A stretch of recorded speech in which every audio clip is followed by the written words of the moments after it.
Hello and welcome to the latest edition of the Gutsy podcast. As always, thanks for tuning in. Thanks for watching, thanks for listening, thanks for streaming and all those wonderful things that you do. Most of all, thanks so much for the feedback. The feedback's been brilliant.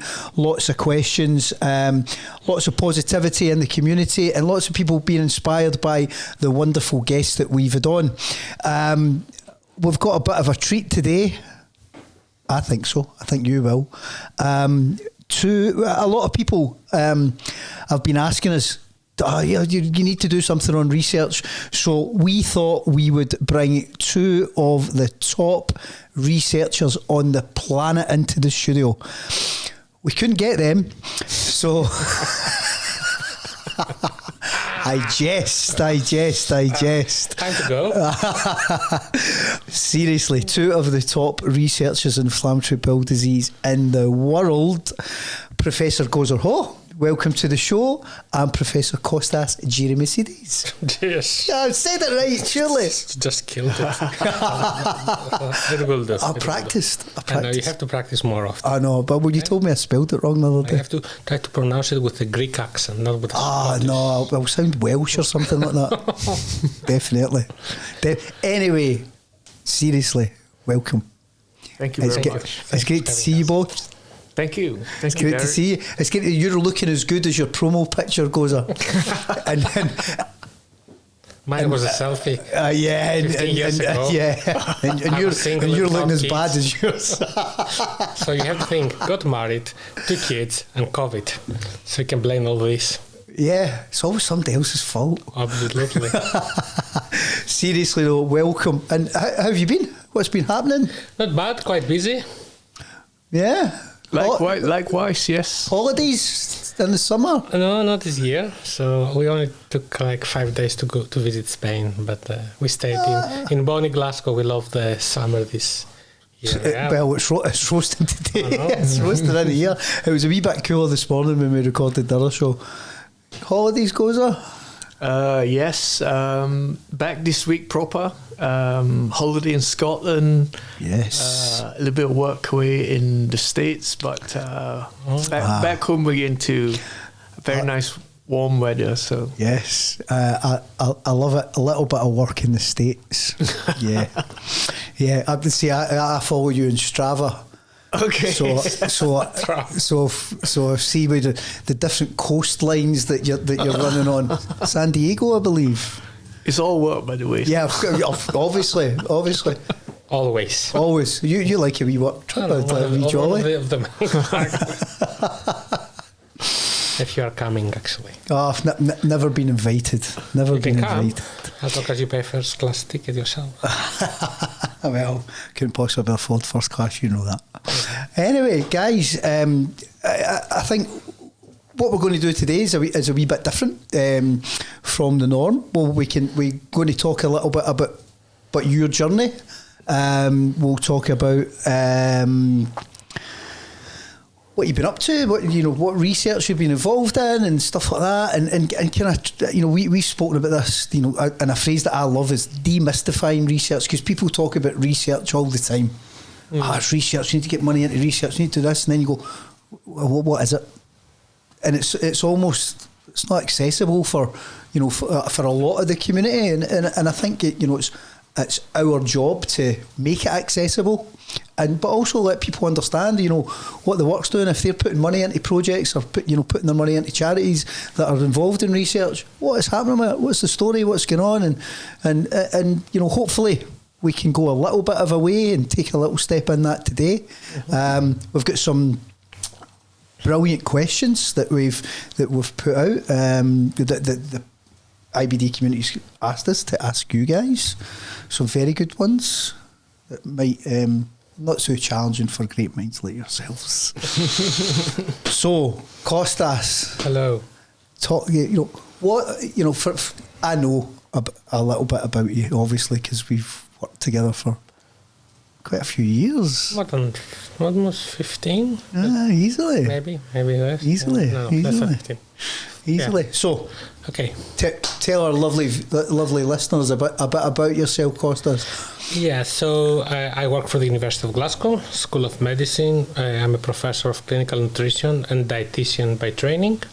And I have to say that I spent the last 20 years of my life in Glasgow trying to understand the role of diet in the cause and management of people with inflammatory bowel disease, mostly in people with Crohn's disease.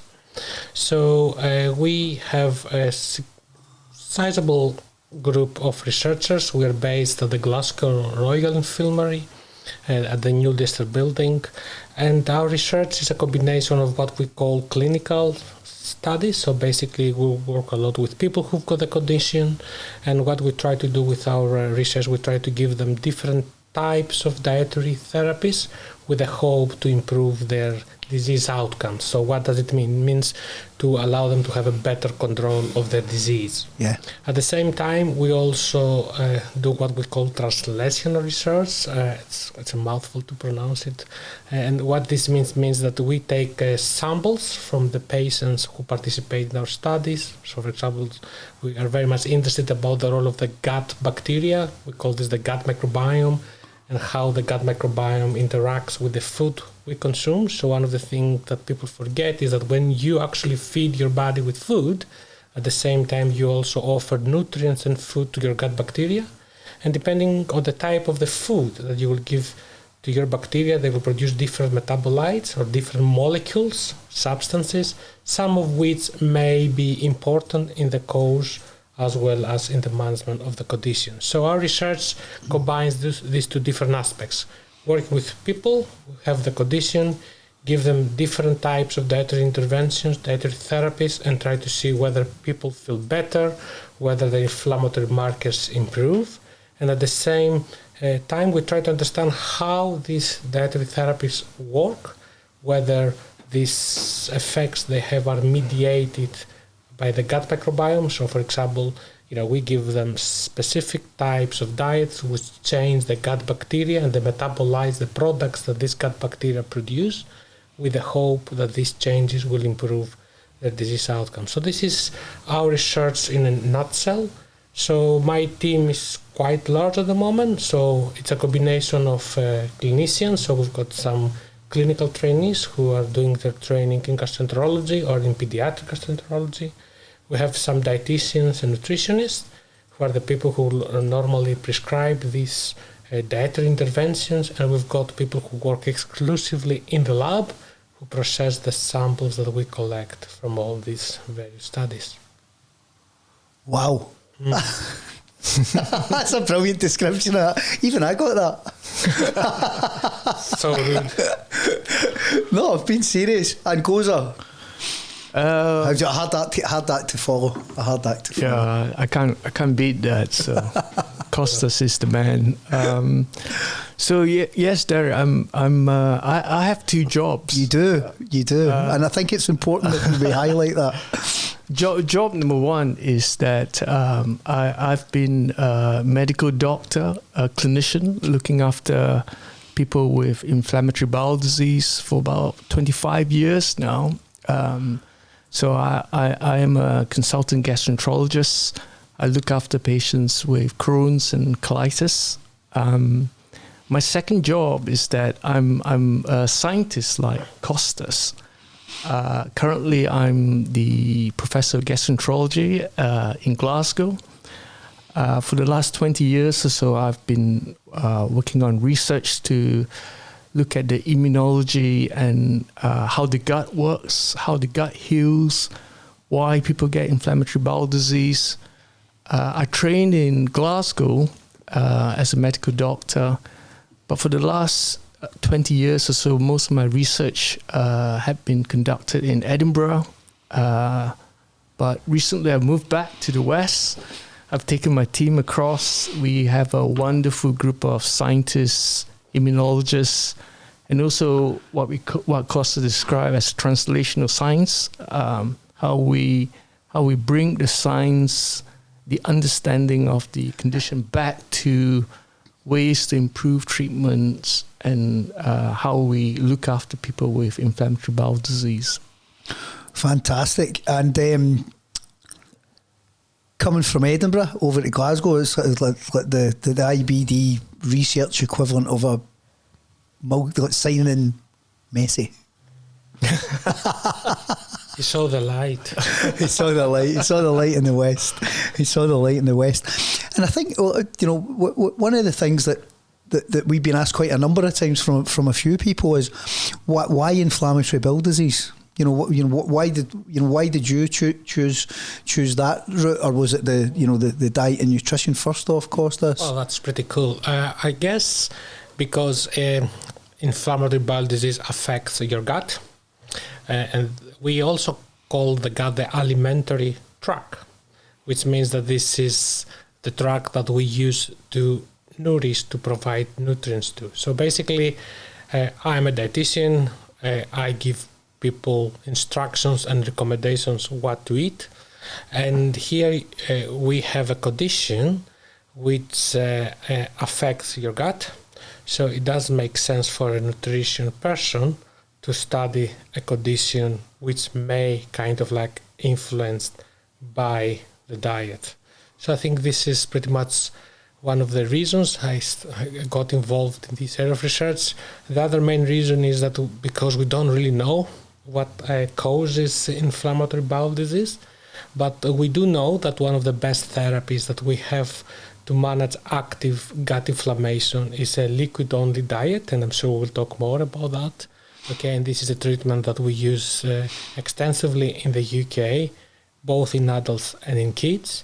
And of course, when you try to understand how diet can influence disease activity, then you have to think how diet can affect your body, but at the same time, all the other organisms which live inside your body, and this is what we call the microbiome. Okay, so as I told you before, is the fact that we don't know what causes the disease. The diet is important, and when you eat something that goes in your digestive tract, and of course that the fact that one of the best treatments we have to treat active Crohn's disease is a diet-based therapy. And we don't even know how it works. This is even more exciting. Yeah, so I mean, when you say that to me, I think to myself, right, is at the core you're a dietitian, you're a nutrition specialist, and it's a big challenge. So is it the challenge? Yeah, I mean, the challenge is that you have, the real challenge in this context is that you have a treatment which is working very well, but it's a treatment which is very difficult for people to adhere to. Yeah. It's a very monotonous, it's not palatable. The treatment that we offer to our patients at the moment is like pretty much milk-based. Yeah. Like we call them milk shakes. But patients have to stop eating everything else in their diet and to stick to these milkshakes for 8 weeks exclusively. So no matter how much you like a chocolate milkshake, if you have to have it all the time for 8 weeks, at some point you will probably get fed up.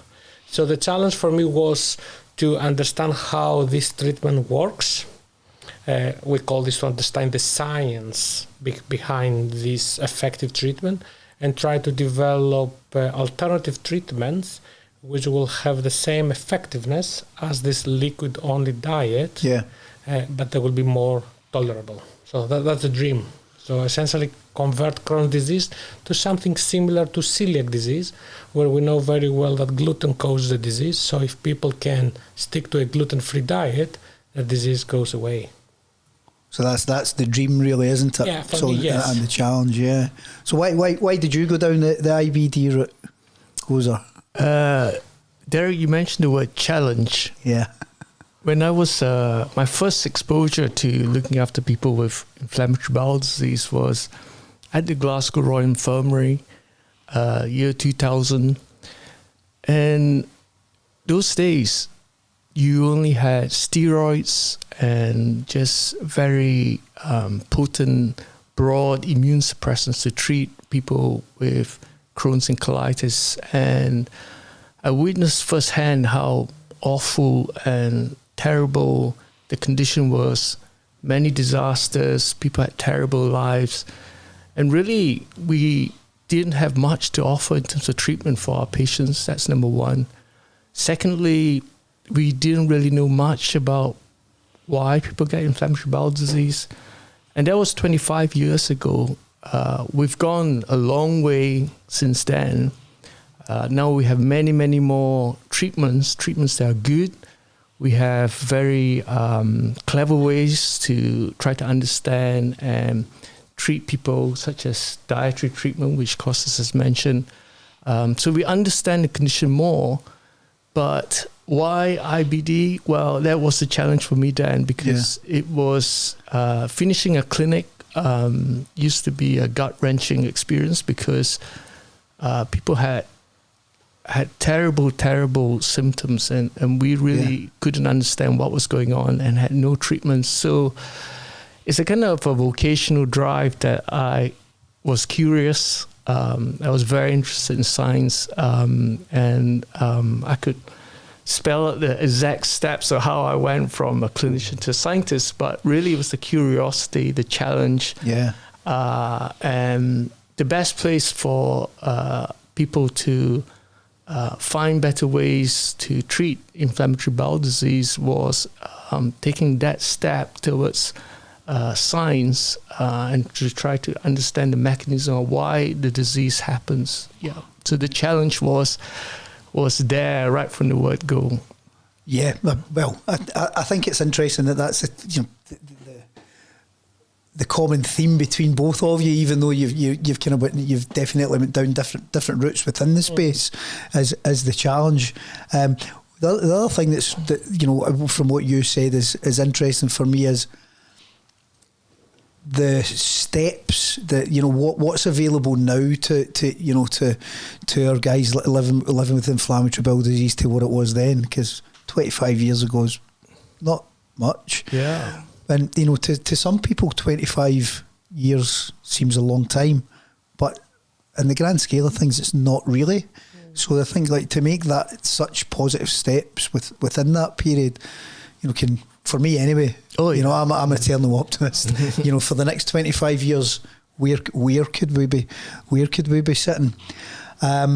And if I'm allowed to add that here, all these improvements in the way that we treat disease is all the results of research, right? Of course. So if you don't do research, you cannot understand what caused the disease.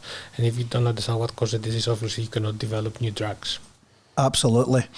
And I think a couple of massive things that always come through to us at the charity and maybe through our community engagement days and things like that is that you always when people mention research, they always talk about diet. Always. Absolutely. Always they talk. Because some people, depending who you speak to. I mean, I can remember.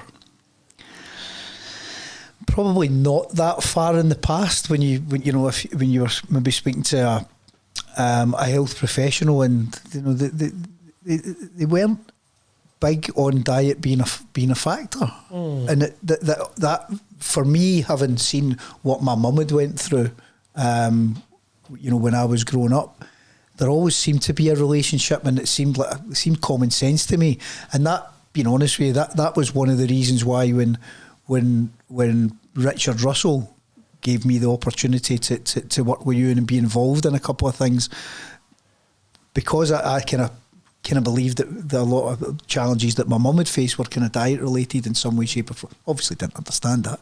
That was one of the reasons why it was exciting for me to get involved.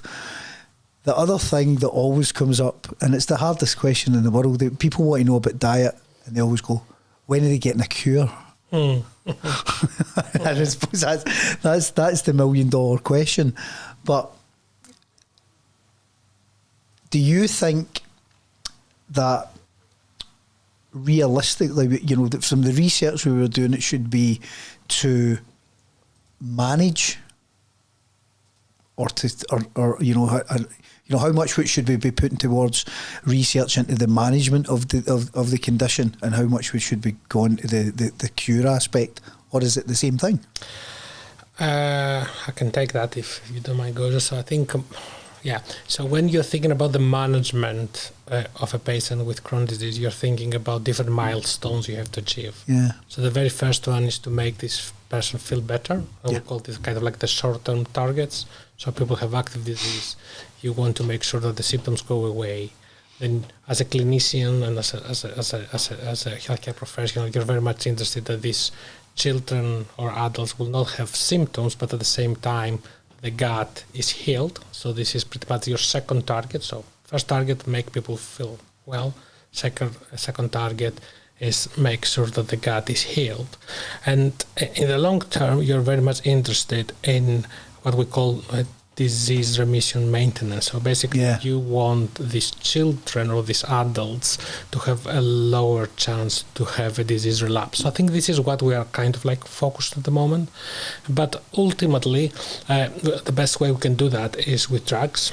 We have to be honest here. But what the drugs don't do is they don't really address what in the environment, what in the diet causes the disease. Okay, so the drugs are very good to trick, if I'm allowed to say so, the immune system, so essentially your actual body's defense mechanism, and tell it not to develop the disease. But what the drugs do not do is to remove the cause of the disease. And in my opinion, the fact that we can treat active disease with diet tells me that there is something in the diet which can cause the disease, at least for a proportion of patients. So if we identified what in the diet of these people cause the disease, perhaps eliminating this dietary component will actually cure the disease in a subset of patients. Mm-hmm. So this is kind of like how I see that. Typical examples you've got here is celiac disease. As I told you before, now we know that celiac disease is caused because people consume gluten. Certain people have an immune response against gluten, which is a protein in cereals. 50 years ago, people didn't know that was the cause, and they thought it was something had to do with protein, so they tried to avoid, to ask people to eliminate from the diet gluten. So I think this is the way that kind of like things work. And of course, the other thing you haven't taught is what's happening to prevention of the disease onset. Okay, so we talked about management, we talked about short-term, long-term management, we talked about cure, whether diet can be a curative treatment for some people. But what is very interesting is whether we are in a position to prevent disease development, particularly in those people who have a high risk to develop the disease, like yourself. Yeah. Sorry, bad news, but that's true. No. Thanks for that. Tiny small. No, thank you. I was trying to keep the tone positive. Well, I hope that's a very, very, very small chance and never materialises. Absolutely. Obviously. What's your thoughts, Gwo-Tzer? Well, you know yourself, and when we talk to our patients, we often use the term, rightly or wrongly, when you're first diagnosed, that IBD is a incurable, lifelong condition. Just to take some of Costa's points forward a little bit more, we used to say, if you want to think about cure, you got to be careful, because you don't want to raise expectations to a situation that you can't achieve. Because after all, inflammatory bowel disease is hugely complex. It's just not diet itself. It's genetics, it's your immune system, it's how your gut heals. But there is a term that we are using in the field which is a little bit closer to what we regard as cure, and this is what we call curative remission. So to bring about a state where you are in such a long-term stable remission that your chances of getting your condition flaring and relapsing again is very minimal. And in some patients, with the right medical treatment, they go on very long-term stable remission. Some people don't. Some people have very severe disease. And the challenge is how we get to curative remission. And we're a bit closer because we have so much better treatments. But these treatments are mostly based on dampening down the immune system, Costa mentioned about dietary lifestyle changes, and of course these are upstream to the immune reaction that's gone wrong in the gut. So I'm thinking the next 5 years even that there are different combinations of approaches that we can explore that may not just be purely immune suppressant based approaches. It could be immune treatment plus dietary. It could be immune plus healing of the gut. It could be immune plus lifestyle modifications. Yeah. So to be on the optimistic side, we are moving forward, and prevention is another thing that you mentioned. So I wouldn't eliminate the word cure from the aspiration. We are there, but we just need to be very focused on the defined steps to get to cure. But curative remission, as we have seen in other types of immune-mediated conditions, are maybe a more realistic option horizon. Fantastic. I mean, it's. I think just listening to both of you guys, answer that.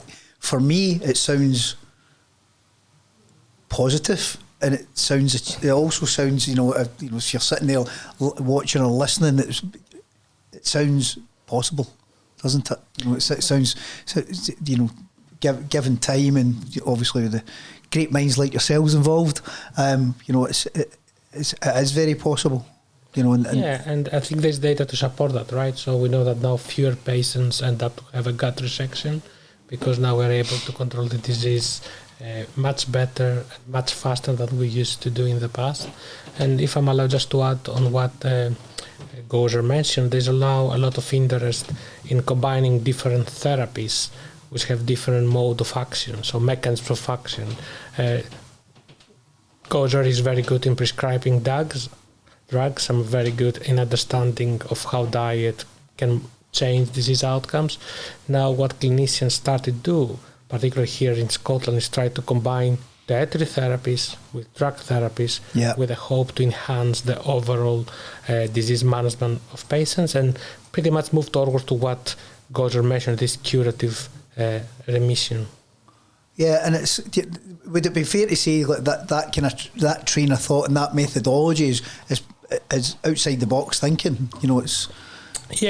And for me it makes sense because as I told you before, the way by which diet controls disease is very different to the way by which drugs control disease. So diet, in my opinion, removes the dietary component which causes the disease. Drugs do not do that, but they control the inflammatory response, as we call it, activation of the immune system.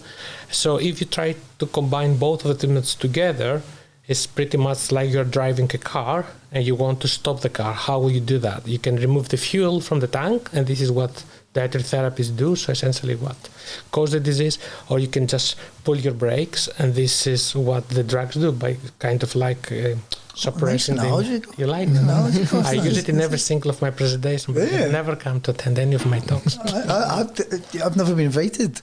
I've been invited to one of Gwo-Tzer's. I went to that. I've seen you there. I was very privileged to have. I was very privileged to be there. It was a lovely evening, I have to say. It was a lovely evening. I mean, overall, we know that our community, people living with the condition, that a lot of them are very, very challenged. But to hear that, the work that's being done is, it's moving forward in a positive way. I think that's, personally, I think that's massively exciting. Let's talk a little bit about both of your work. Kostas, I'm probably, being honest, I'm probably more familiar with your work, having putting up with you for the last 15, working with you for the last 15 years.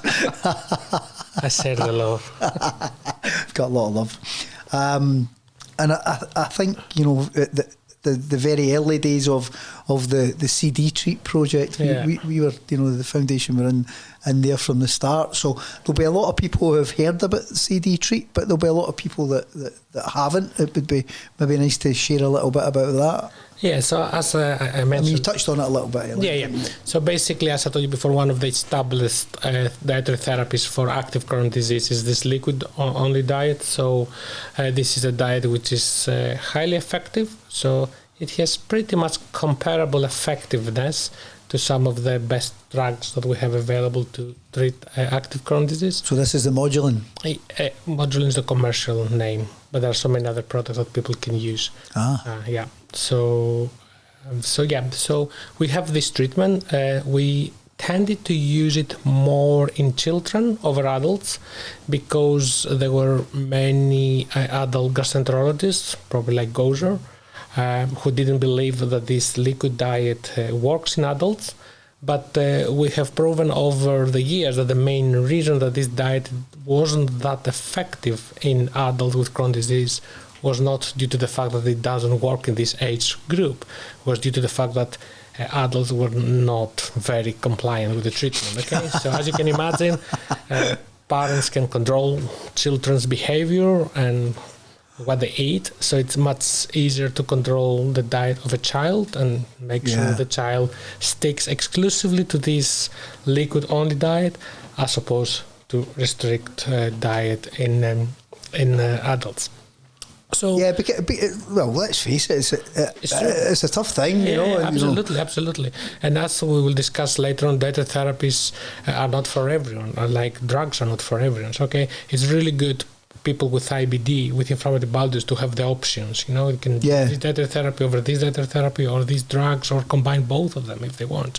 So, as I said before, the treatment is very effective, but the downsides of this treatment is that it is very monotonous, and even more importantly is when you stop this treatment and you go back to your normal diet, the disease comes back very, very quickly. Yeah. Okay. So for me, there was a challenge here to take this liquid-only diet to try to understand how this diet works. And we know from a lot of studies around the world that gut bacteria, what we call the gut microbiome, is implicated in the disease etiology as well as management. So I try to understand, first of all, how this liquid diet changes your gut bacteria. And then I try to design a diet which will have similar food components with a liquid-only diet and similar effects on the gut bacteria as the liquid-only diet. Okay, so basically I try to copyright or kind of like simulate the composition of this liquid diet, but using now solid food, and also aim to produce a solid food-based diet which will have similar effects on the gut bacteria as the liquid-only diet. So we did that. We spent, it's not a kind of like a trivial thing to do. So we spent a lot of time. Gut microbiome validation was very critical for us, particularly when you have provided through the charity seeding funds, which help us obviously to leverage other funding opportunities. And we published a lot of papers, and the most important outcome of this work was that we were the first in the world to say that this liquid diet most likely works by changing your bacteria. Okay, so we had a diet that was liquid. We knew the components of this diet. We had also a mechanism by which this diet works. Then what we tried to do, we tried to develop a diet which will have the similar components with the liquid-only diet and similar effects on the gut microbiome. We called this a CD3 diet, and the very first experiments we did were first to try to see how this diet changes the gut bacteria in healthy people compared to the liquid-only diet. The liquid-only diet is also called exclusive enteral nutrition. So quite a few people with Crohn's disease will know this as EEN, as you said, as Modulin, but for layman's terms, we call this the liquid-only diet. Okay, it's called exclusive enteral nutrition. This is the mode of action. So essentially, the liquid-only diet, this is a success rate in bringing people out of flare. Yes, that's correct. Yeah, that's true. And you're trying to mirror those results in a solid diet. Yes, try to mirror the composition of the liquid-only diet with the hope that by doing this, I will have similar effects on the gut bacteria as the liquid-only diet and similar effects on gut healing. So would you see that? Now we'll go into how that's advanced, because that was, you've been, it's a project that's many years in. Would you see that as, that's bringing people out of flare through the diet? Would you see this as an ongoing diet option to put in a preventative nature? Yeah, I mean, you have to be honest. When people need to change something in the diet, they're not very happy about that. Okay, so even if we're great at diet in Scotland. We're famous for our diet. Actually, I know you're trying to be a bit cynical, but this is true. Because the Scottish people, with all respect I have to them, don't have the same palate as the Greek Mediterranean guys. They don't really mind if the diet don't make it a Greek versus Scotland thing, please. No. Don't do that. We have similar flags, actually. Yeah. So changing people's diet is not something that people like. Okay. But people are happy to do that when they know that this will help them control their disease much better. Do you think, and I'm probably going on a little bit of a tangent here, so apologies. Do you think that culturally, I know that you and the team have made incredible advances in this, which is great, and the culture of today, and maybe because we do it in our house, we buy meal prep, because it's really convenient, it's healthy. It's actually quite cost effective as well, rather than just the nature of our household is that we work a lot, and we work unsociable hours at times and things like that. So buying meal prep is a good option for us, but you see it so often, so many people, so many businesses that do that. So that meal prep is really common. So culturally, it's changing, and people are, I think, the public are a lot more positive and healthier eating these days. Yeah. Surely that that would maybe have a knock-on effect to kind of changing how our guys would eat. Yeah. I mean, I have to say I've been in Scotland for the last 22 years, and I have seen major changes in the dietary habits of the people, and for the good. Yeah. Even the kind of like the food availability and variety in the supermarket is very different to what it used to be back in 2003 when I came. Yeah. You don't seem confident. No. I am. I mean, listen, when you try to apply dietary therapies back in my home country in Greece, because people are so foodie, because food is so much part of the family, of the social interaction. Yeah. When you try to change people's diet, even that little, people don't like that, okay? Even if they know that this will actually help them with their disease control. I think people in Scotland are more receptive. Why this is happening, I cannot really explain. As I told you, perhaps certain kind of like people in Scotland are less foodie as the Greek population. But in fairness, dietary therapies are doing much better in a Scottish as opposed to kind of like a more Mediterranean environment, as with regard to the way that patients are managed. The other main difference is that in Scotland, you have a lot of support from your healthcare professionals. So, for example, Children's Hospital, when I was doing my studies there, we had like 4 dietitians trying to kind of like promote dietary therapies, try to kind of like encourage children during this journey. In some other countries, dietitians do not even exist in hospitals. So asking people to change the diet without providing the support to do that effectively. It's also a major difference between, let's say, Greece, where there are very, very few dietitians working in the hospital, compared to Scotland, where the number of dietitians is higher by a factor of 5. Where does CD treat such at the moment? So we did some pilot work, as you probably know, and we published that in the top journal in our field. So this is what we call some preclinical / proof of concept research. So we did some animal experiments and some studies in healthy people, and then we ran what we call a small pilot. So we tested CD-treat in a small number of children with active Crohn's disease. Our data was rather encouraging, which essentially helped us to be awarded a much larger grant from a charity in the States. This is the Helmsley Charitable Trust.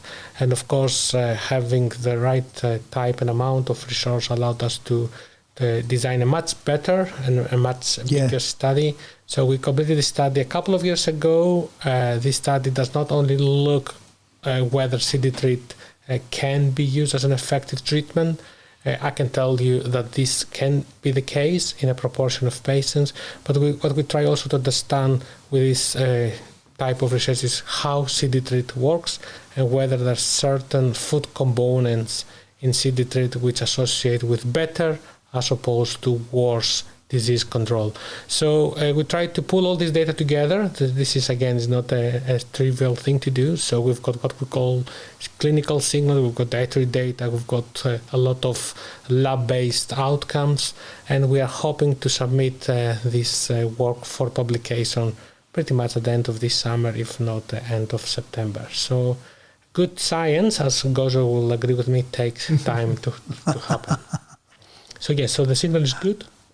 And thinking about the way forward, and now we've got data to tell us how we can refine the original CD-treat. So, for example, we know which foods are associated with better mucosal healing and which foods do not seem to play a very important role. So we have what we call now a new version of the diet that we are hoping to test against other established dietary therapies as a treatment option. So we are thinking about the next study, which has to be a large size, what we call randomized trial. So essentially take people, you randomly allocate them in the group, and you try to see how these people will improve when they follow the new diet as opposed to the established dietary therapy. We are still thinking which these established dietary therapies could be. It could be the liquid-only diet again, or there can be other dietary therapies which have good record of effectiveness in the management of Crohn's disease. So it's a case of gathering the data, tweaking the model, gathering the data. What's the end? What's the end goal? What would be the ideal scenario, the dream scenario for you in this study that you've taken from nothing to where you are now? Two things. First of all, that this treatment becomes an established treatment in the National Health Service, so people use it as a kind of as one of their mainstay options to manage Crohn's disease. And second, for me, is to understand what in the diet caused the disease, which will help me then to understand whether this dietary component could be modified or could be eliminated by people's diet in order for them to get better. What people usually ask me is whether I want people to stick on CD-treat for a long period of time. I think for me, CD-treat is a platform which I use to understand what in the diet causes the disease. Okay, so CD-treat, like any other restriction or elimination diet, is quite restrictive. So I don't personally believe that people can stick on a restrictive diet for a long period of time. But the fact that we can treat active disease with diet gives us the opportunity to refine what in our diet causes the disease, and then perhaps it is just a matter of, let's say, eliminating a certain dietary component. It could be like a matter of eliminating, for example, gluten or lactose or certain types of dietary fiber. Okay, so using CD-treat, try to understand the exact dietary component or dietary components which cause the disease, and in the future eliminate this from the diet of the people to get better. Brilliant. I think again, it's super exciting. I think but you're quite right about the restrictive nature of a diet in general. If you're stopping somebody doing something, they're going to stop. At some point, it's very much human nature. Some they don't, some they like it. Some, and they also, the main benefit of dietary therapy over drug therapies is the fact that dietary therapies are pretty much safe. Yeah. They don't come with any adverse effects. So some people don't mind following these dietary therapies for a long period of time. But the most important thing that clinicians have to ensure is that the disease is well in control. Okay? Yeah. So if you've got dietary therapy which controls your disease well in terms of symptoms and in terms of gut inflammatory markers, then yeah, why not? Some people may want to do it, some others don't want to do that. Gwo-Tzer. So, you've been involved in a couple of studies that I'm aware of. Your Marvel and your music, are those the big ones for you of late? Yes. I guess the place to start is for our audience. Basically. Yeah, absolutely. Is to appreciate how wonderful the gut as an organ is. So we have this incredible organ, which Costa mentioned as the alimentary tract. In the whole length of the bowel, there's this barrier, which is a lining of cells, and underneath this is the immune cells, the specialized immune cells that recognizes danger, bacteria. And basically they work in concert to keep the gut lining healthy. Yeah. And in the gut, we live with trillions of bacteria, the microbiome that Costas mentioned. However, in inflammatory bowel disease, this state of peace, this kind of wonderful self-replacing gut goes all wrong. The immune system gets very angry, attacks the gut lining. Our patients will know themselves that the gut becomes, in places, horribly ulcerated, yes. inflamed. And this is where the changes in treatment have become so important that we know the type of immune cells that launches this destructive attack. And the drugs are there to switch it down. So where my research has come in has been, well, there are two components to treat inflammatory bowel disease. One, to stop that devastating immune response. And secondly, to help the gut heal itself from that state of ulceration to that beautiful, smooth gut lining that we see. And you mentioned my studies, the music, the Marvel study. And in the gut, it's particularly interesting because there is this organelles in all living cells called mitochondria. The mitochondria are little things in all living cells that make energy. We call them the cellular batteries. The work which we've done in a group and a few others around the world have shown that in the gut, the mitochondria becomes damaged easily and not repaired properly. And because the mitochondria used to be a bacteria billions of years ago, it actually has a lot of signals and features like bacteria. And we've shown that when it's leaked out from the gut, it can by itself be what we call the inflammatory signal that attracts immune cells to the gut, and that it by itself can cause inflammation in the gut. So you talk about out the box thinking, and we've been thinking outside the box that some of the inflammatory signals that drive inflammatory bowel disease might actually be signals that come from the gut cells itself. So the Marvel study is a clinical trial study which we've been running in the last 2 to 3 years across the country. But Costas, his names are better than yours. and this particularly looks at ulcerative colitis, which our patients take what we call an mitochondrial antioxidant treatment along with their standard treatments when they have a flare. And you ask where we see this going as like CD treat. We see this maybe as part of a potential future treatment that aligns itself with anti-inflammatory treatments, if the data is supportive, by the way.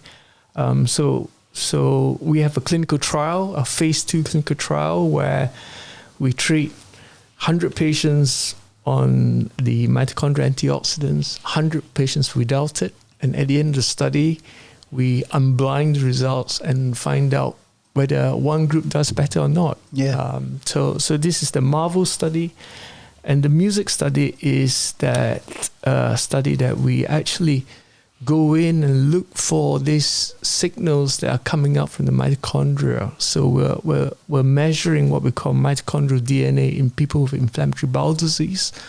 We think that not only can it be a way to find specific groups of patients that we might think treatments can be geared towards this group of patients with high mitochondrial DNA in the blood, but also patients with inflammatory bowel disease don't only suffer from symptoms relating to the gut. They suffer from a lot of different types of symptoms, and such as fatigue, brain fog, and we think that some of the signals that might drive the kind of wider part of symptoms might be coming from the gut.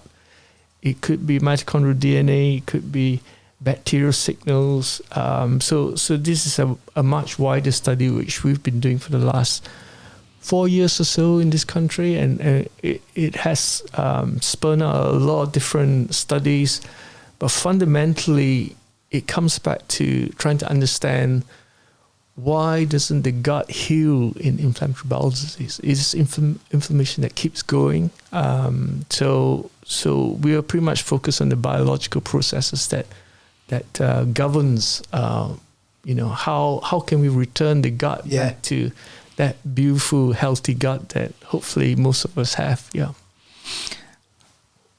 The fatigue's a massive one just now, and it's something that we hear every single day, but it's almost as if within the last couple of years it's become a hot topic, where it wasn't really before. And we know that our community just suffers from really chronic fatigue in many ways. So it's great that you guys are going down that route to try and understand it.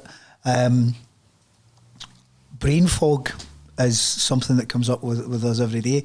I mean, even just yesterday, I had a parent message saying that our son was doing well, and he was at school, and the condition was pretty much on a level playing field, but the brain fog was just outrageous. So I mean, it's starting to understand the other things, because, and as you quite rightly say, the nature of these conditions is, a lot of people say, it's his bowel, but there's so many. There's so many different things. So it's great that you're doing that. I'm going to go to a few questions. Yeah, go for it. Yeah. Yes. Can be dangerous. Don't be nervous. There's some big questions here. Jen Wilson, the lovely Jen Wilson, the Healing Rebel. Hi, Jen. What do you think is missing from current research on IBD? That's a big question. I mean, we've only got a couple of hours, so. Should I have a bash? Go ahead. Have a bash. Go. Thanks, Jen. Always great with your input. So I think in our field, we do not know why the gut in Crohn's disease goes back into a situation where it will become inflamed again. So, for example, if you've got Crohn's disease, you go on infliximab, you get better, and people stay on infliximab for 2 to 3 years. Yeah. They stay well. But when they come off it, things come back again. Yeah. So what are the residual factors that cause people to flare? Why do you have a fragile state of the gut that predisposes you to flaring? Because we talk about curative remission. Yes. If we want to understand how to be on long-term stable remission. We have to understand that. So that's number one. Number two,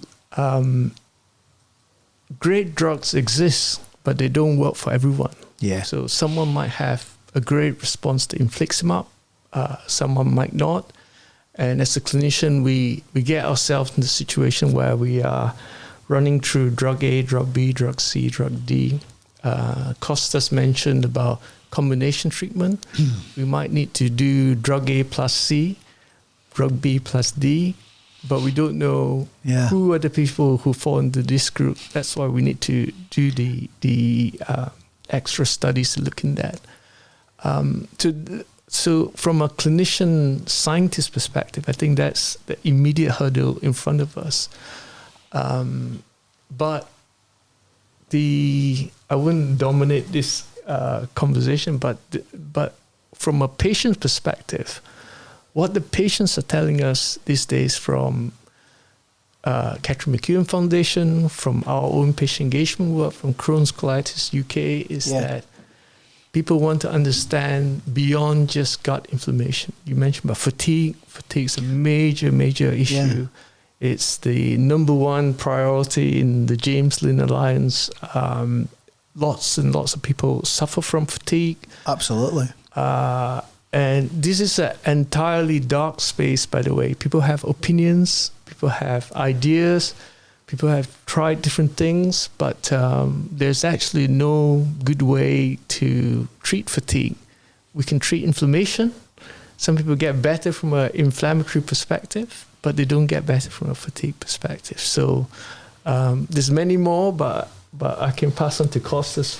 This is great, and I think the reason that people are shifting so much on all the other, we call them often extra-intestinal manifestations of the disease. So in the past we were very much focused about how to control GI symptoms, and now with more drugs available we can do it much better. So the focus has kind of like shifted to the extra-intestinal diseases like fatigue, like why children don't grow as well. So this is, in my opinion, the outcome of better disease management nowadays that gives the opportunity for clinicians, patients, as well as scientists to think about the other important, yet not receiving so much attention aspects about the disease itself. So for me, I think there's no doubt the diet is very important in disease management, and the best evidence, the best data we have to show that is that over the past 25 years, I think, in Scotland, the occurrence, we call this incidence or prevalence of inflammatory bowel disease increased by a factor of 5, okay? So genetics are very, very important. And Gwo-Tzer and others in Andy Brain in Glasgow did a lot of research to understand how genetic factors increase the risk of people to develop the disease. But your genes, your genetic, your DNA makeup doesn't change that quickly over 25 years. So we definitely know that there is what we call an environmental trigger of the disease, which probably interacts with your gut bacteria in people who have a genetic predisposition to develop the condition. Now, a lot of the focus about the role of diet has been mainly on nutrients, carbohydrates, protein, different types of fats, different types of dietary fiber. But we have also to remember that when we eat food, we introduce in our alimentary tract a wide variety of other substances which are not necessarily nutrients. For example, we use a lot of food additives, a lot of food colorants, because we want to make our food to last longer, to look better. So there's very little evidence to suggest how these food additives, whether these are food emulsifiers, whether are food antibiotics, can increase risk of people developing inflammatory bowel disease. But also you have to remember that our environment can also be contaminated by so many other things which may come in our diet through the environment. For example, we tend to consume a lot of small, tiny pieces of plastics, okay, because we call this nanoplastics or microplastics. There's a lot of interest about some compounds which are used to coat some of the utensils and some of the crockery we use to cook food, and perhaps with food. So that's how we're picking up the plastics. Yeah, and there is a data to suggest that people with IBD, when you take the stool and you look in the stool at the microscope, these people have a higher number of these kind of, like, I call them environmental pollutants, okay? Yeah. So basically things which come in your gut through the diet, but they're not naturally occurring in food, okay? So there's a lot of interest at the moment trying to understand that. So for example, our group in Glasgow, we're looking at heavy metals, for example, cadmium, nickel, lead, which can actually pollute the food we consume. Yeah. We're looking at different classes of these micro nanoplastics. There's also these kind of like forever, what they call it, organic contaminant like PFAS. So we are very much interested in profiling diet, not just from the point of nutrients, but from the point of other non-food components which can come in our body through food. So there's a lot of interest there, and this is also supported by the calls which are out there available for people to apply for grants to study these aspects further. Yeah.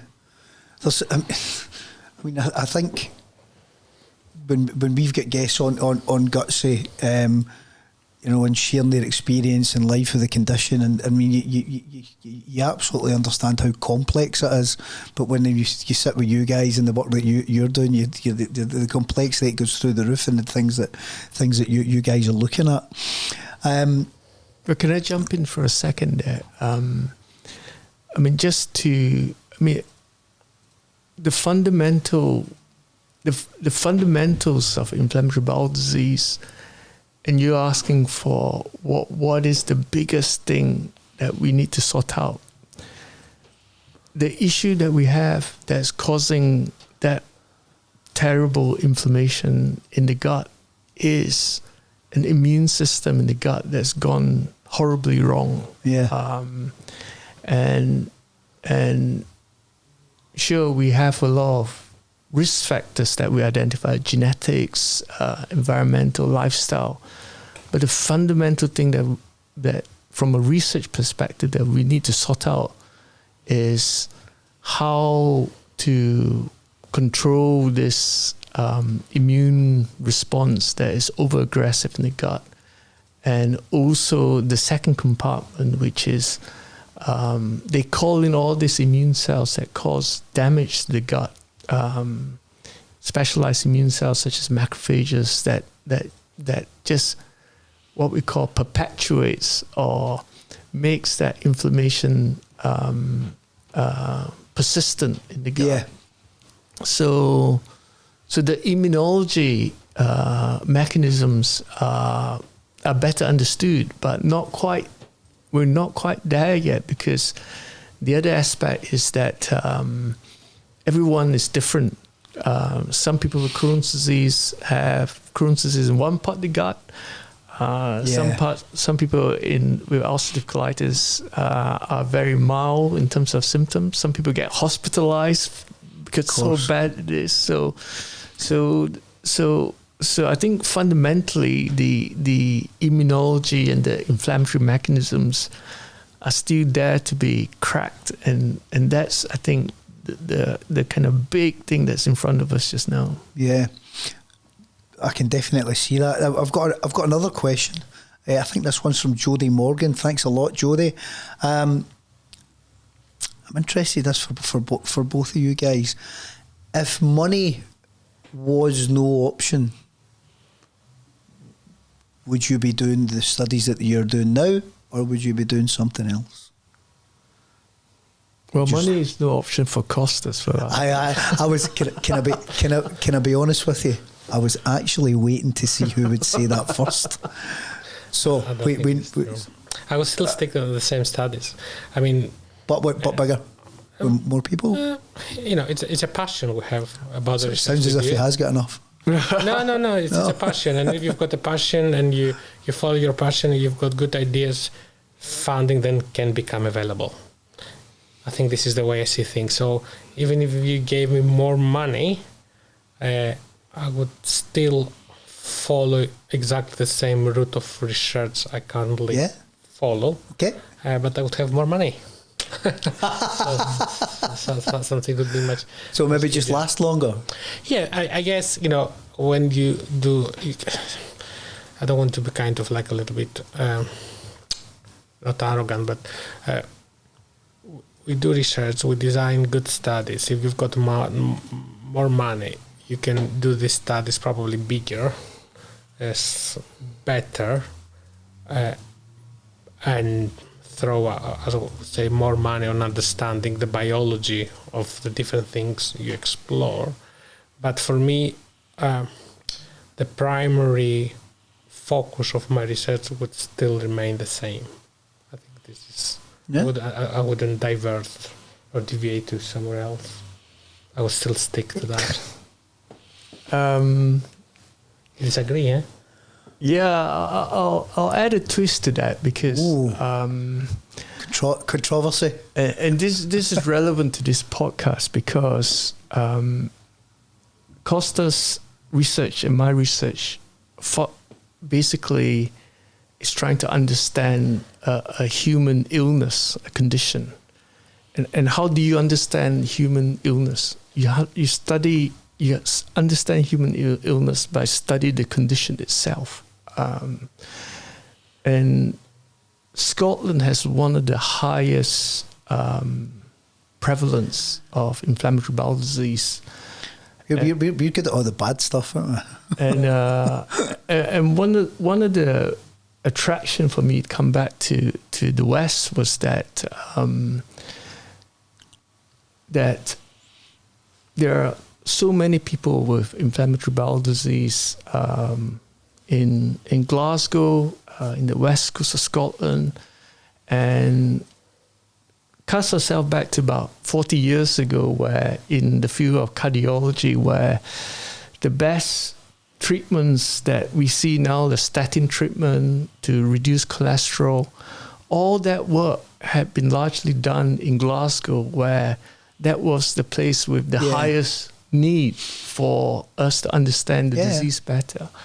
And Costa and I have this wonderful opportunity in Scotland, in Glasgow, in the West, to really engage with the IBD community. And if given more money, what I would do is I would make sure that research goes out to every part of Scotland. And of course, we have our own favorite topics. That's why we get good at what we do. But we also have a lot of talented people in Scotland, Glasgow, a lot of wonderful scientists. And the way forward is not looking at a problem from one particular angle, but to come at it from different angles, to think out the box, to bring all the right people in. And I think we have a very special relationship with Catherine McEwen Foundation. Costas and I are good friends out with the research community. So sure, we need to study immunology. Sure, we need to study microbiome, diet. But we need to think about clever ways of how we integrate and combine. And we also want to bring the patients along the journey. And that's why we've been talking for the last few years about research with Catherine McEwen Foundation. So I think there will be a lot of good opportunities to come in the near future. I have absolutely no doubt. Another question coming in for you guys, a little bit of a different one from our very own Brandon Duffy. Is there anything that you would single out as your biggest finding to date? Something that you can say, this is a really strong piece of work that is impactful. A eureka moment almost. For me, it's a negative finding, but it's a very important one. When I started my studies back in 2003-04, there was this perception that certain dietary components in our diet, for example, fiber, was something good, and the products that fiber fermentation is the process by which... Do you know something? This is actually a wee bit spooky because the next question was about fibre. Are you reading? You read no, that upside down? I don't. Fibre is one of the very hot topics. It's a hot topic. It is.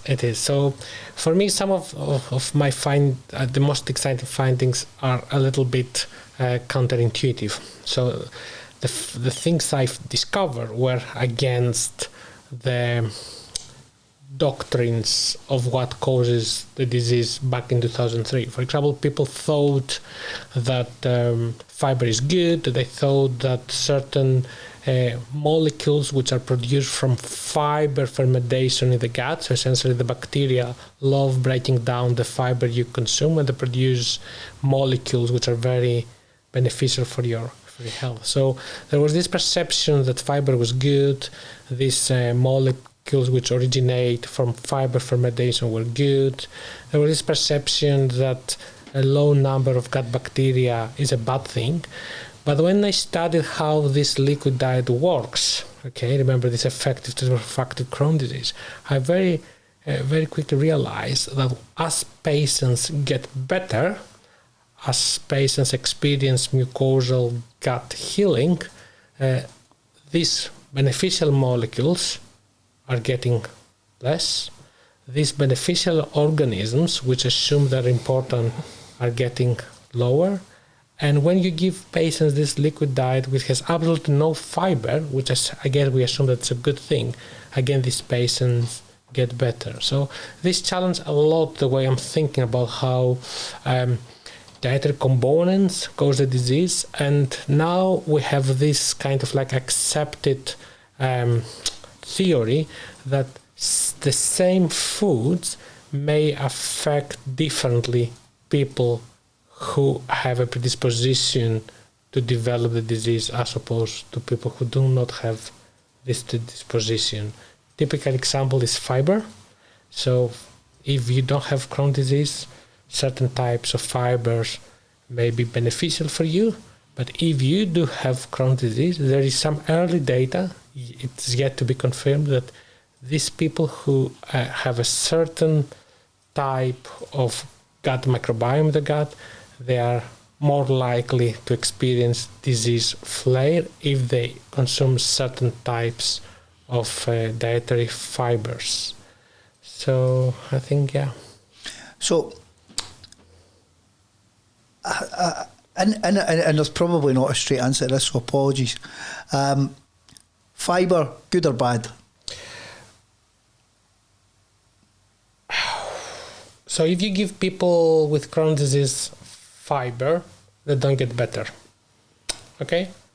There are trials which show that. So if you've got active Crohn's disease, or if your Crohn's disease is in remission and I give you more fiber, this will not make you feel better, or this will not reduce the risk of you having a disease relapse. I think the jury's out. A few trials have already shown that. Now, if you deprive fiber from people's diet, as it's happening when you give people this liquid-only diet, the patients get better. Now, this can be just a collateral effect.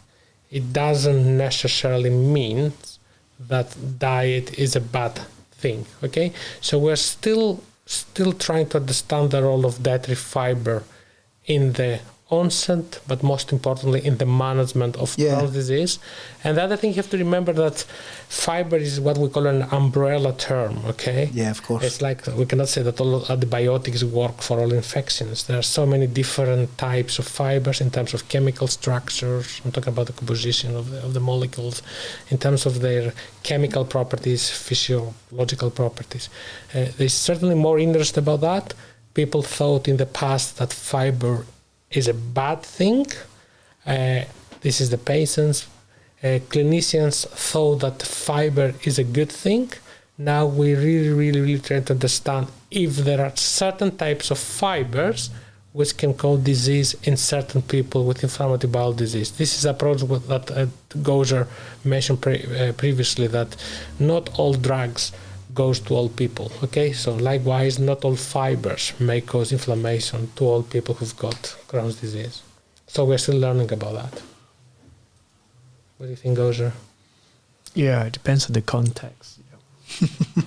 But the question could be divided to whether fiber is good or bad from a scientific perspective, or whether fiber are good from a patient symptom perspective. So, well, I think for the guys that watch us, it's definitely patient symptom perspective from that side of things.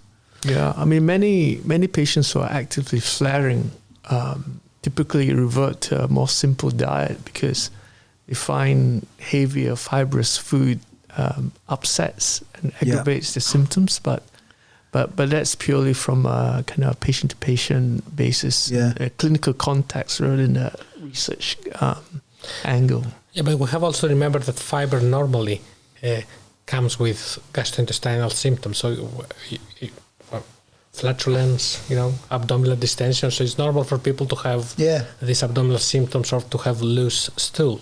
So this is sometimes the difference between what we call functional symptoms. So basically people get a bit of abdominal pain and the stool become loose, as opposed to what we call organic disease, where these symptoms are not because of the fact that you had a lot of fiber, but due to the fact that you've got active disease. Yeah, and also if you have stricturing or scarring or narrowing of the bowel from Crohn's disease, most of our patients will simply just not eat heavy fibrous food. Yeah. They block out. So particularly those who have symptoms. I mean, the evidence to support that is not there, but there's what we call clinical experience. So if people have what we call obstructive symptoms, so dietitians would normally give patients a diet which is quite soft and low in fiber.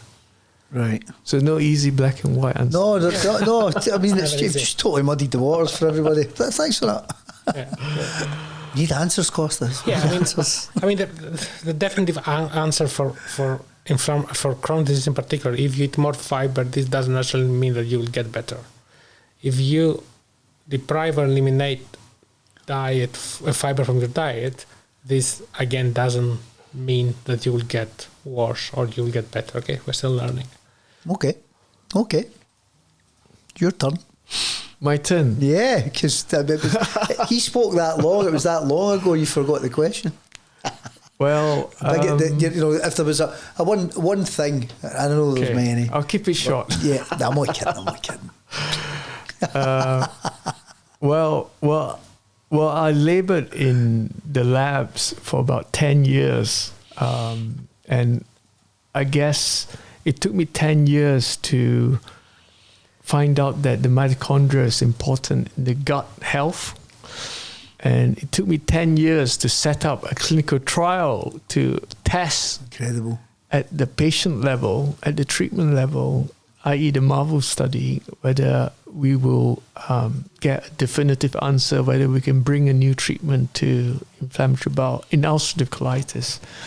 So to provide some context to your listeners, the start of the initial observation from the labs, I mean, not many people understood around the world then even why mitochondria can cause inflammation, but subsequently lots of research have happened since, and not even talking about my own way of dealing with damaged mitochondria. I mean, there are 2 or 3 other treatments out there in phase 2 trials that are looking at this. So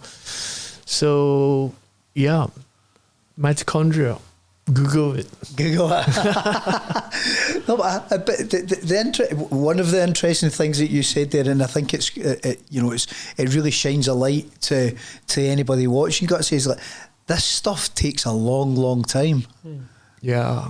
It's taken you 10 years to understand, and then another 10 years to get it to trial. Yeah, it's it's a labor of love. Yeah. And that's why your questionings were at the right place at the start, where you asked what the motivation for. So you really need a strong motivation behind what we do, because it's the passion. This is exactly so. Many people would give up if you don't love what you're doing. As I usually say to my wife and my staff and students, I don't work when I go in my office. I don't work. I just do my hobby. People think I'm crazy, but it's the passion. And I can't wonder why. I can't even imagine people saying that. Yeah. I love what I'm doing, and I have never seen it as a job. I think, and this keeps motivation. It's a purpose, isn't it? It's your passion. Absolutely. 9 times out of 10, your research angle end up in the blind avenue. I thought you were going to say in the bin. Well, in something like that. I mean that's the honest truth. But also from negative findings we learn. Okay, so absolutely. If you've got a hypothesis, for example, that fiber is a good thing, but then you find out that the fiber is not a good thing. This is a good thing overall. People don't have to consume too much fiber. Because obviously there's no reason to do that. And we have learned a lot about the role of diet over the years from negative studies. For example, a lot of people avoid food additives, but because they think they're bad. But now there are randomized controlled trials which show that avoiding food additives will not improve patients' disease symptoms. Okay, that's an important thing, because it means that patients do not have to restrict their diet even further. So this is a negative study, but has positive implications, in my opinion, to patients' management. Fantastic. Okay, we've got another one for Jodie. And it refers to the higher prevalence of IBD in Scotland, which we already covered. We know that Scotland's good at IBD. Do you know that IBD was first described in Glasgow? Yes. Where? At the university. Where about the university? Oh, I don't know what room. I don't know what room. But the guy, I've seen this, and I actually knew it, but because I had the kind invitation of Professor Ho to his inaugural lecture, I was further educated in this. So who discovered it? I can't remember the guy's name. It's okay. Come on then. Prof. DL. Is that right? Yeah. DL. Sorry. At least I know his name. I don't know how to pronounce it correctly. What about me and you? Western General Infirmary. Now no longer there. No. But I have to correct you. There's no general infirmary. It was Western Infirmary. Was it Western? Yeah. I thought it was Western. The story has life keeping you right.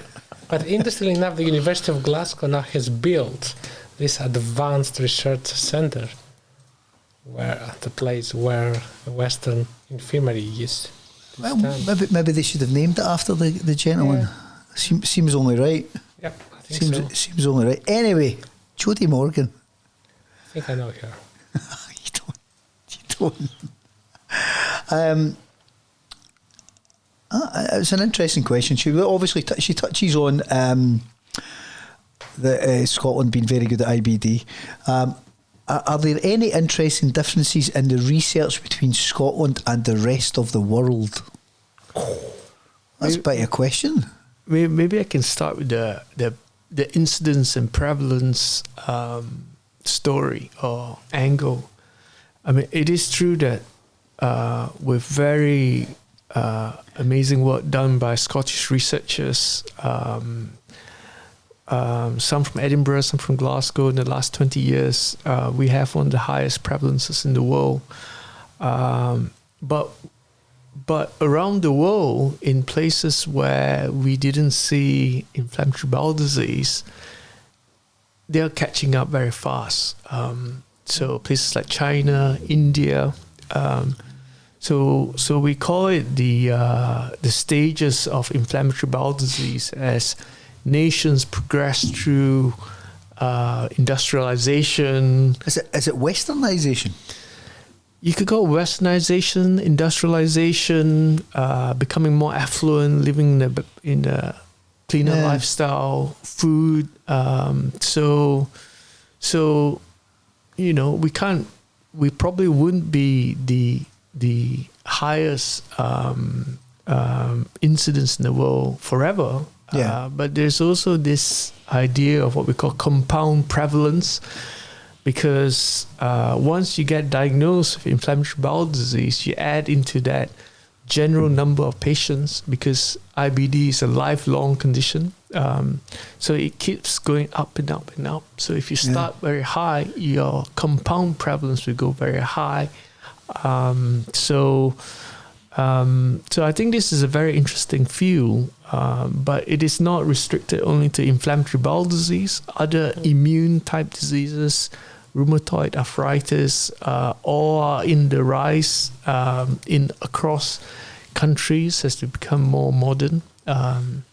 So some people have said that this is the collateral of a very rapidly changing landscape of demographics and how we live.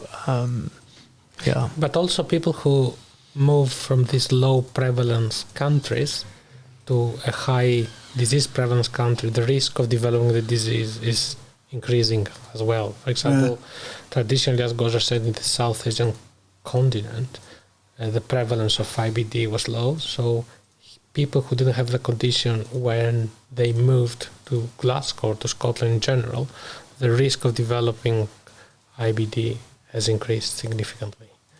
Hence, the top culprits obviously would be things like diet, your gut bacteria. Your gut bacteria changes far quicker than your diet changes far quicker. Environment. People talk about early life environments like antibiotic exposure when you're young.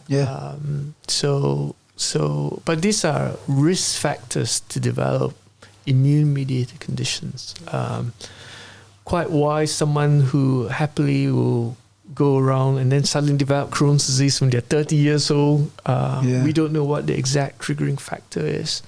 I mean, even, a friend of mine, she's her mum's in her 70s and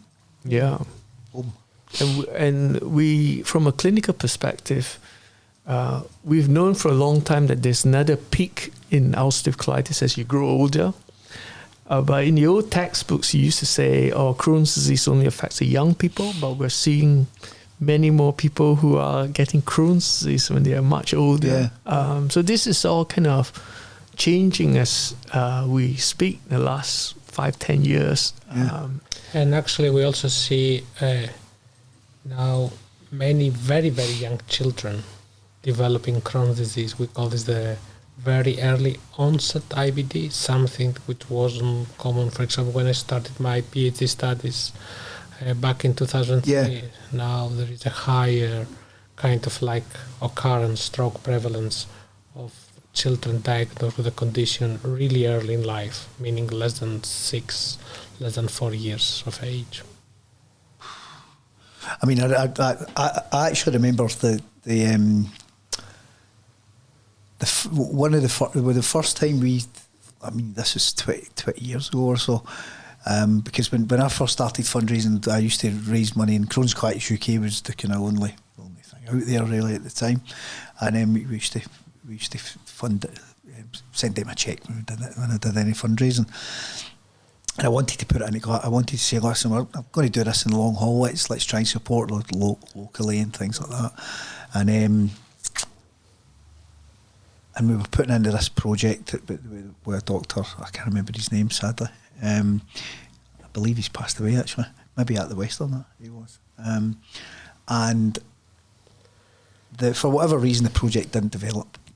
And a gentleman called Richard Driscoll, who was the chief executive of Crohn's Colitis UK at the time, a lovely man, sadly no longer with us, he says, well, we'll take it to the kids' hospital. And I was like, kids? What do you mean? And that was the first time I met Vicky Carrick and Richard Russell. So it was Richard Driscoll's fault. No further comment. No further comment. And there was a kid in there. There was a kid in there at the time. It was 1 year old. 1 year, and obviously it was quite rare at that time. But that blew my mind. Yeah. absolutely blew my mind. Anyway, on a cheerier note, I've got another question for you. Oh no, sorry, you've not answered that. How does the research in Scotland compare to other parts of the world? Is research to a certain extent a global community where you guys are working on similar projects or the same projects, or is it very different depending where the geography sits?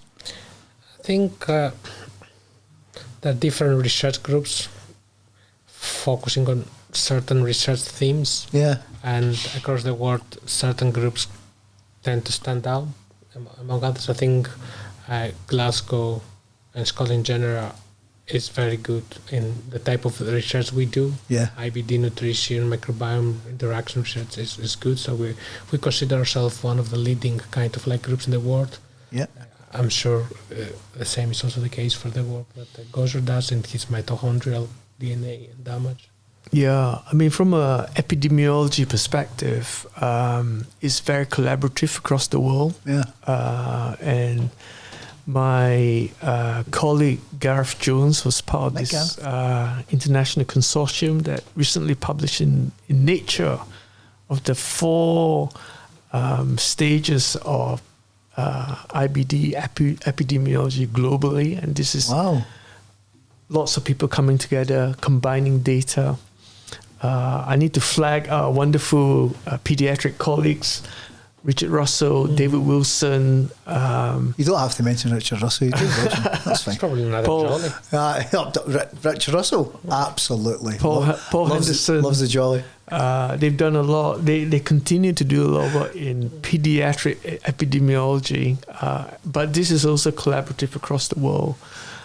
So epidemiology is in studying why certain things happen to the population. But from a scientific perspective, we're hugely collaborative across UK. We've got great places. Of course, Glasgow is one of them. Of course. And Edinburgh, even though I've left Edinburgh, I still have... Did they still talk to you? Yes, they do. Do they? I still have sure? I still have a lot of wonderful colleagues who do great work there. Do they still say the same about you since you've signed for the other team? I don't know. No comment. But so I have to be fair to say that to answer the question, it is a great place to be in the UK and Scotland to do. To do this kind of research. And you can see that from the representation of Scotland in the various disease treatment guidelines. For example, in the pediatric world, if you think about the guidelines which are out there on how to manage a disease, if you look at the authors, I can tell you that there are at least 5-6 authors which actually come from Scotland. Yeah. This speaks by itself. Yeah, most definitely. I've got a question for you, just based on what we were talking about. It just sprung to mind. Is there a project, a research project out there within this space that let's say you're not jealous of? That's not the right phrase. That's not definitely not the right phrase. That you really admire. Apart from your own, of course. Apart from each other's.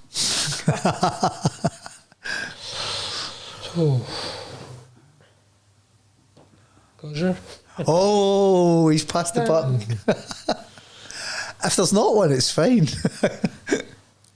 Well, I think it's very easy to follow trends. Yeah. Trends come and go.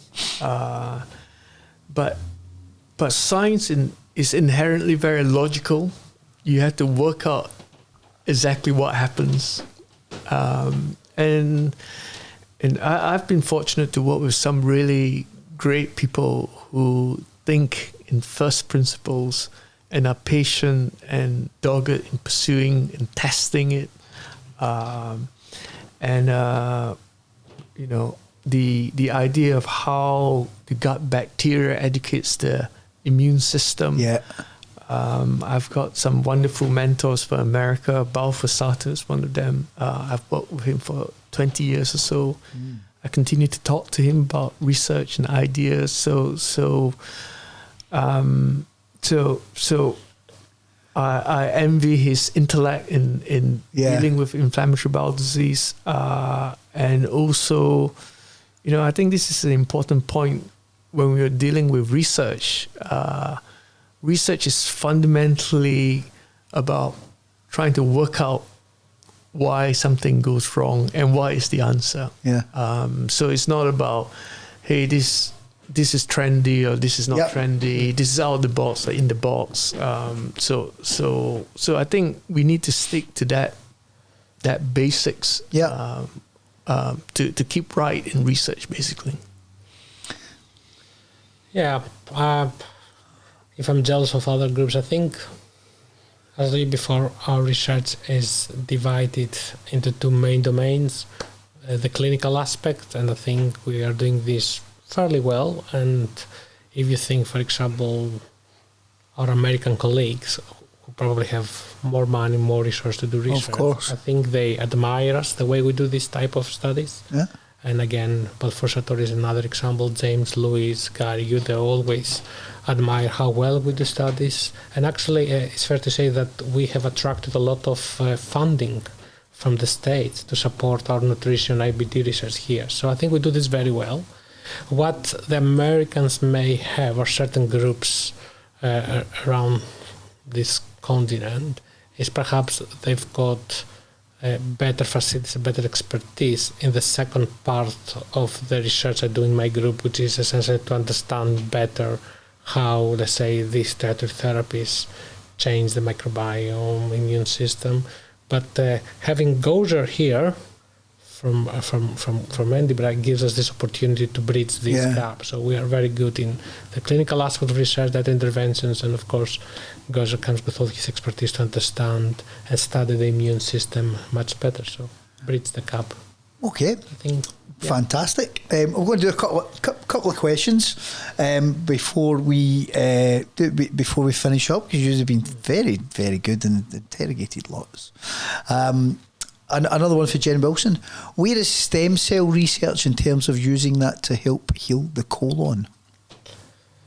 That's our question. I'll pass this on to Gwo-Tzer.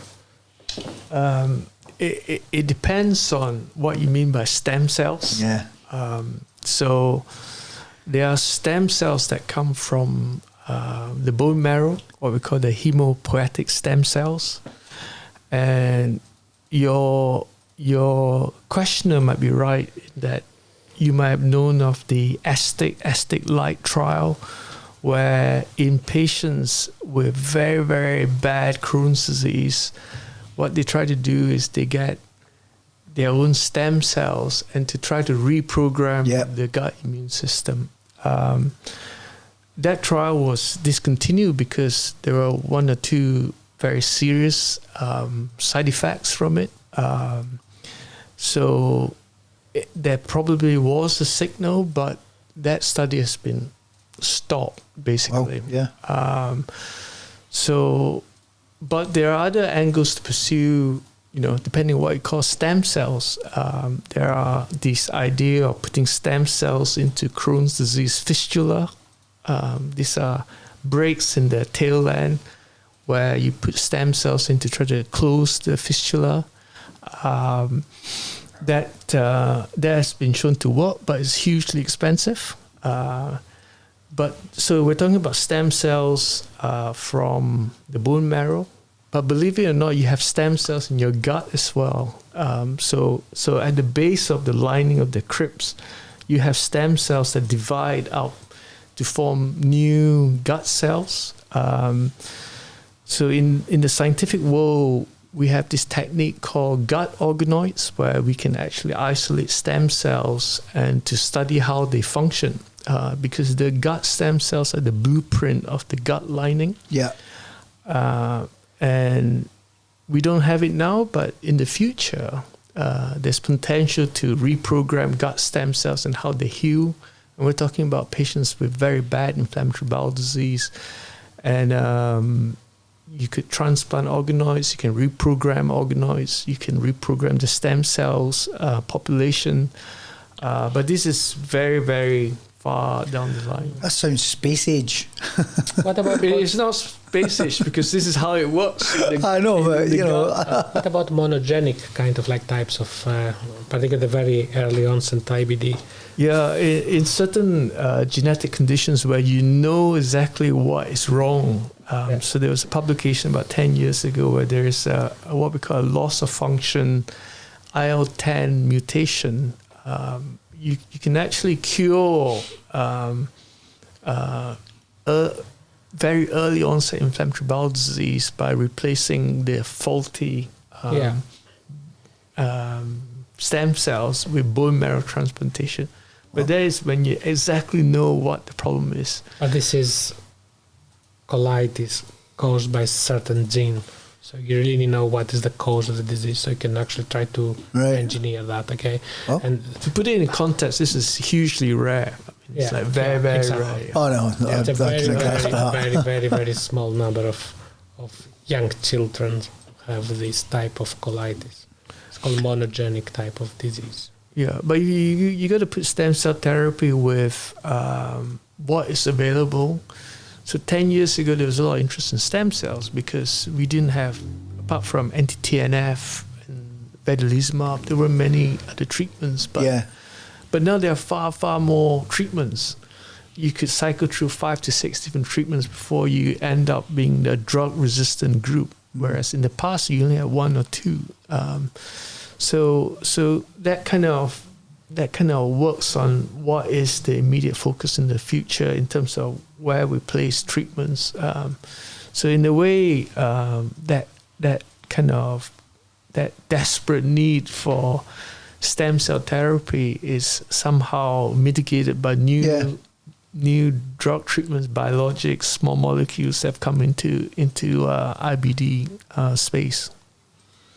Fantastic. Now, I think that this has been asked by quite a few people, and again back to something and a phrase that I've mentioned earlier on is demystifying research, because people say, "Oh, we're putting money into research," and they don't really know what they're putting money into, and so on and so forth.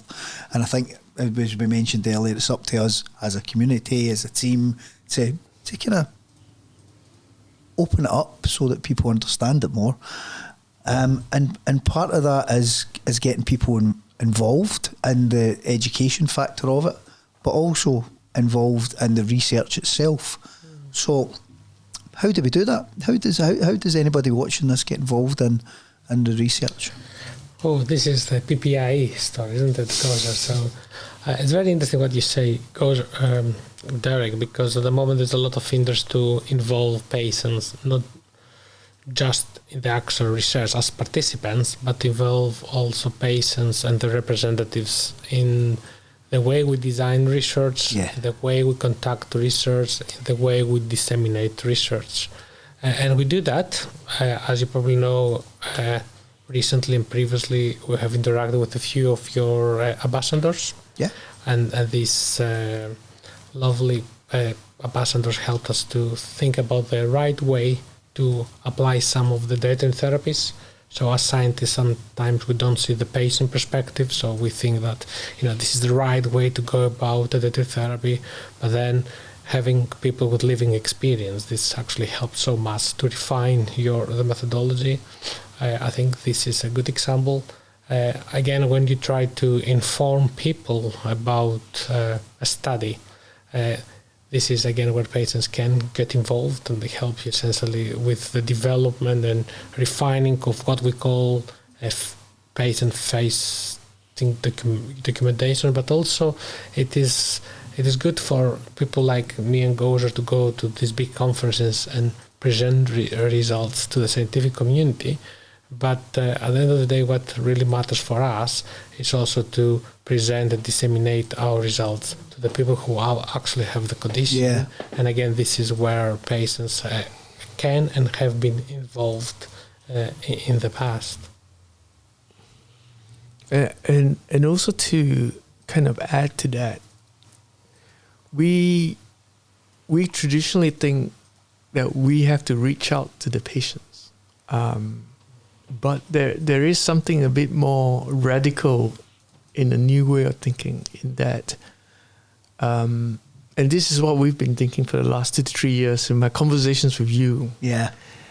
The traditional assumption is that the clinician and the scientists know it all, and the patient gets the information to us. He keeps telling me he does. But that assumption needs to be challenged, because take yourself, for example. You are not a clinician. You are not a researcher. But you know a lot about Crohn's disease. But stretch. Colitis. Or you know how to ask the right questions. So we've been trying to turn the tables in that we want a patient-led research agenda. And this is where the field is going. And where possible, we've been doing our very best to get patients involved in our research. And we've been very active in our public involvement, where actually patients take the lead in research. Some of them sit in our research meetings. For our new proposals, they comment on whether this is the right way to do it. Give us ideas. But we want to be even more radical than that, because we have an opportunity with yourself in Scotland, and it's no secret that in my discussions with you that we want every patient to take part in research. But the thing, and we've discussed it a number of times, and thankfully making progress. I think it's just the knowledge that the platform's there and there's an opportunity, and that's well promoted, for want of a better phrase, is to say, look, you can, here is a vehicle for you to get involved. These are the things that you can get involved in, because I think that there's a resounding, or rather a really high percentage of them, they just don't know how to do it. Even they would maybe like to be educated in what's going on and what the outcome, maybe what the future holds, and there's that element of it. And then there's a percentage of that they would love to get involved in some way, shape, or form, and whatever that looks like. There'll be some who don't even know they want to be involved, but once they hear it, then they'll that it's maybe quite exciting, and they also feel as if they're maybe giving something back for the generations in the future. But it's just giving the platform, I think. Absolutely. It's giving it that availability. Yeah, I mean, it needs to be a democratic system, because, like you say, some people just will happily donate their blood or give some information, and but some people want to be like really into the research. You're going to get a spectrum of involvement, aren't you? You're going to get people who are like kind of heavily interested and involved and want to do everything, something to the point that you maybe go, oh, hang on. No, that is a very absolutely point well taken, and that's why talking to you and Catherine McEwen Foundation is so important. And but also it'd be good to get views on where are the underserved areas within the patient communities of research, because it is quite clearly shown that the best clinical care, the best managements are usually happening in places where in the systems with the highest research. So actually, research itself has direct benefits to the clinical community as a whole. You get people engaged. You get better, quicker take up of, new medicines, new ways of thinking, dietary research. I mean, just taking part in costless dietary studies will have direct impact on patients. Absolutely. From many different angles. No, but absolutely. Well, I'm pleased to say that we're making some advances in that, and we'll be sharing that in the not too distant future, and how people can get involved and play a part. We always finish up on a quick fire. Okay. Oh, dear. Always. And it's got to be a wee bit different here, right? And I might need to think about this, which is the first for everything. Okay. Kostas, one top tip for diet and inflammatory bowel disease.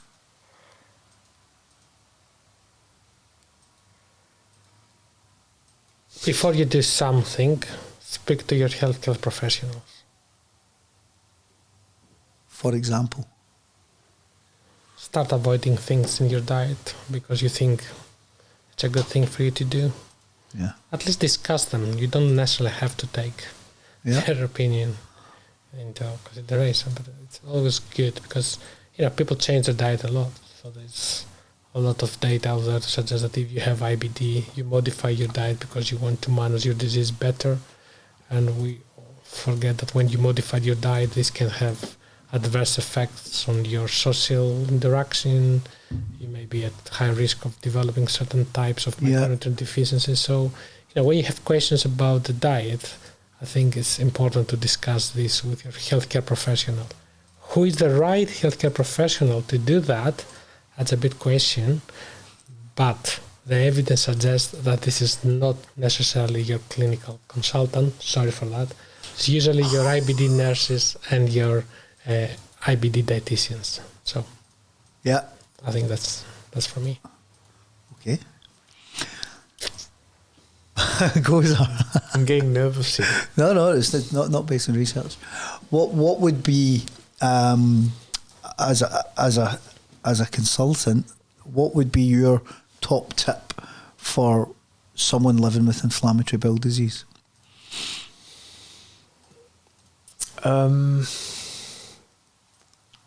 I think you have to consider yourself as a whole person. I think you need to look after all aspects of your health, including your mental, your physical health. You need to consider aspects like being honest with how you're feeling, reaching out, and when days are difficult, appreciate that it can get difficult, and medicines may not be all the answers to your problem, and aim for general good health. Fantastic. And if I'm allowed to add, also, it's a good idea for patients to be active players in the way they manage the disease, as opposed to go to the doctor and... Absolutely. I mean, we speak about it all the time. In fact, the guest that was on earlier, CJ, he's probably certainly one of the most active guys for the involvement in his story. He's not passive.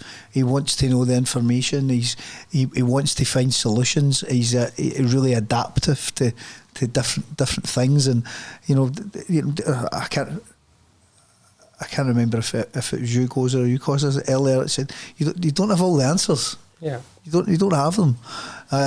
And sometimes that's a difficult thing for people when they're looking for them and they're seeing someone. They're seeing their consultant or their IBD nurse or whatever the case may be, and I need the answer, but you don't have it. It's got to be a collaborative approach, isn't it? Absolutely, a team effort. What makes you happy? Not in general, in your IBD space. Obviously, apart from being here today, obviously. Seeing patients' treatment options improving over the years. So when I started my research journey in IBD, there were only 2 treatments for kids with Crohn's disease and a single one for children with ulcerative colitis. Now, as Gwo-Tzer says, now you've got so many more options. Yeah. You've got diet, you've got better drugs, more drugs, and most importantly, now we are able to combine treatments together, whether these are only drugs or drug with other therapies, but also moving towards this idea of stratifying drugs according to people's kind of like own biology and characteristics. Brilliant. But more treatments, I think. Better disease control and management. Gwo-Tzer? From a clinical perspective, Any perspective you like. the best outcome for my patients is that they forget they have inflammatory bowel disease. They actually do. So that makes me happy. Absolutely. Yeah. Absolutely. Okay. What pisses you off? Being here. There are a lot of things which pisses me off. You can only pick one. Particularly in doing research in the UK, there's a lot of red tape. Yeah. Things have become far too complicated. So in the past, just giving an example, it would take you 2 to 3 months to open a study. Now it takes you over a year. There's a lot of red tape that we don't see sadly in other countries in Europe. But that's me. Probably. No, but I can totally get that. Yeah. Yeah. Nothing pisses me off. Oh, can you? Do you know something? I knew he was going to say that. He's quite relaxed, I have to say. He is very laid back. He doesn't have this Mediterranean temperament, right? He doesn't have. There are problems, but problems are problems. So Only he could answer like this. It's true. It's true. The problems are only challenges and have to get through them. Bad. I wonder if the reason he came to Glasgow was because someone pissed him off in the end. Is it a little? Is there something we should know? No, that's the end of the show. That's the end of the show. And finally, hope for the future. I told you what's my dream. Yeah. To be able to identify what in the diet caused the disease and offer this as a treatment option, at least in a subgroup of patients with IBD. I think that's my dream. this is slightly longer. Which is unique because he's the guy with the long answers. So I was at your 50th birthday. Oh, fuck. And don't worry, nothing incriminating. I can say a lot about what was said on the day. Yeah. What's happened and said at the 50th remains at the 50th. I was actually lots of lies in there. I was actually talking to all your members, and they had their children with very bad inflammatory bowel disease. Yeah. And they say to me, they found out what I was doing, and they say, can there be a cure around the corner? And I say, a cure is an aspiration, because if you don't aim for cure, yes, you will always fall short. And they couldn't picture it. And I would say, well, picture other conditions like hepatitis C. Hepatitis C, there used to be no treatment, but there's a treatment now as good as cure. Picture HIV/AIDS. It used to be a death sentence, but now people have normal lives with good treatment. Picture TB. 100 years ago, people used to just simply fade away with TB, and now it's treatment cures or eradicate TB. So it's not that kind of touchy-feely, we'll find a cure, but the step to cure might be different stages of medical treatment to, at one point, we might get there, maybe a long time. Yeah. But are we seeing changes? Of course, there are far less people in the hospital with IBD than when I started. We used to have wards full with IBD patients. Now they are no longer there, right? There used to be lots and lots of surgery for IBD, far less. So I think that is my hope. But whether I get there with my career, we'll see. But that's going to be a short answer. Don't steal his thunder. His was a good answer. But that's a true story. And I think the examples is brilliant. And I think we can absolutely hope for that, guys. that was absolutely fascinating. I thought, so much that I've learned, and I'm sure so many people that tune into it will learn as well. Thanks to everybody who sent in questions. I'm sorry we couldn't get through them all, or we would be here till tomorrow. And Kostas has to go up the road to his family that he keeps complaining about. I'm only kidding. No, but seriously, guys, I can't thank you enough for coming on. I know how busy you are. You are brilliant friends of the foundation, but you're brilliant friends of mine personally, and I'm very honoured to have you here. So thank you very much. Thanks for having me.